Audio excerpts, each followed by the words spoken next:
പരിസ്ഥിതി ദിനത്തിൽ കുഞ്ഞുണ്ണി മാഷിന്റെ വരികൾ നമുക്ക് ഓർമ്മിക്കാം. വലിയൊരു ലോകം മുഴുവൻ നന്നാവാൻ ചെറിയൊരു സൂത്രം ചെവിയിലോതം. സ്വയം നന്നാവുക. മുന്നേ പോയവർ എന്തും ചെയ്യട്ടെ, പിന്നാലെ വരുന്നവർ നമ്മെ കണ്ടുപിടിക്കട്ടെ. ദിവസേന അന്തരീക്ഷത്തിൽ എത്തിച്ചേരുന്ന carbon dioxide, methane, nitrous oxide, ക്ലോറോ ഫ്ലൂറോ കാർബണുകൾ എന്നീ വാതകങ്ങളുടെ അളവ് കൂടിക്കൊണ്ടിരിക്കുന്നു. ഇവ ഓസോൺ പാളിയുടെ തകർച്ചയ്ക്ക് കാരണമാവുകയും തന്മൂലം ആഗോളതാപനം ഉണ്ടാക്കുകയും ചെയ്യുന്നു.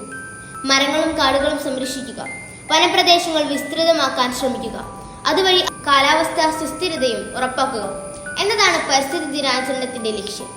കാർബൺ ന്യൂട്രാലിറ്റി കൈവരിക്കുക വഴി ഓസോൺ വിള്ളലിന് കാരണമാവുകയും ആഗോളതാപനം ഉണ്ടാക്കുകയും ചെയ്യുന്ന ഗ്രീൻ ഹൗസ് വാതകങ്ങൾ പരമാവധി കുറയ്ക്കാനുള്ള ശേഷി കൈവരിക്കുകയുമാണ് ഉദ്ദേശിക്കുന്നത്. Say no to plastic.